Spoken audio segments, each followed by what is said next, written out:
আপনি 60 বছর ইবাদত বন্দেগী করতে করতে কপালে কালো দাগ ফেলে দিয়েছেন, তবু কোনো কাজ আসবে না। কারণ ওই যে আল্লাহ সুবহানাহু ওয়া তাআলা বলেছেন, হাবা মানসুরা, বিক্ষুব্ধ ধূলিকণায় আল্লাহ তাআলা এগুলো মিশিয়ে দিবেন।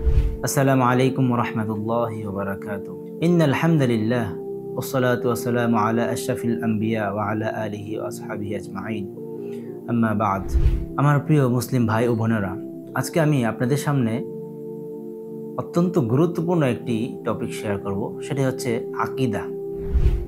আমরা আকীদা কেন জানবো, আকীদা সম্পর্কে কেন আমাদের অতীব প্রয়োজন?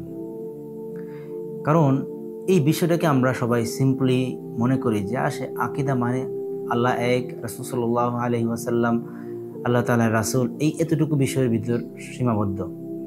কিন্তু এই আকীদা সম্পর্কে আমাদের বিস্তারিত জ্ঞান না থাকার কারণে আমাদের অজান্তেই আমরা এমন বিশ্বাস, এমন কাজ করে ফেলি যার দরুন আমাদের ঈমান পর্যন্ত চলে যেতে পারে, নাউযুবিল্লাহ।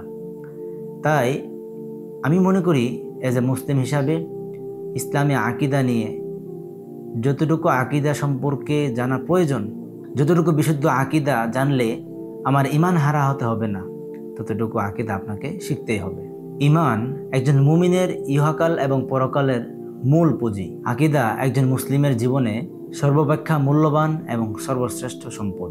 ঈমান আকীদা বিশুদ্ধ থাকার পরে দৈনন্দিন আমল কিংবা আচার আচরণে সামান্য ভুল ত্রুটি ইসলামে মার্জনীয়, আল্লাহর কাছে তওবার মাধ্যমে ক্ষমাযোগ্য। বিপরীতে যদি আমার ঈমান বিশুদ্ধ না থাকে, তাওহীদ নির্ভুল ও স্বচ্ছ না হলে বাকি সব কিছু অর্থহীন। ফলে ঈমান আমাদের দেহে আত্মাস্বরূপ, আর আকীদা হলো সুরম্য প্রাসাদের ভিত্তিস্বরূপ। এগুলো বিশুদ্ধ না হলে সকল ভালো কাজ, ভালো আচরণ, নৈতিকতা ও মানবিকতা, সুশিক্ষা ও সুসংস্কৃতি, উত্তম চরিত্র, মাধুর্য সব কিছুই অর্থহীন। আল্লাহ সুবহানাহু ওয়া তাআলা বলেন, ওয়াকাদিমনা ইলা মা আমিলু মিন আমালিন ফাজআলনাহু হাবাআম মানসুরা। আমি তাদের কৃতকর্মের প্রতি মনোনিবেশ করব, অতঃপর সেগুলোকে বিক্ষিপ্ত ধূলিকণায় পরিণত করব। কত বড় কথা বলেছেন আল্লাহ সুবহানাহু ওয়া তাআলা এই কথায়। আপনি যদি গভীরভাবে একটু চিন্তা করেন তাহলে বুঝতে পারবেন এই আয়াতের মর্ম কি। রাসূলুল্লাহ সাল্লাল্লাহু আলাইহি ওয়াসাল্লাম এই কারণে ইসলামের 5টি ভিত্তি বর্ণনা করতে গিয়ে সর্বপ্রথম ঈমানের কথা এনেছেন। তিনি বলেছেন, ইসলাম 5টি ভিত্তির উপর প্রতিষ্ঠিত।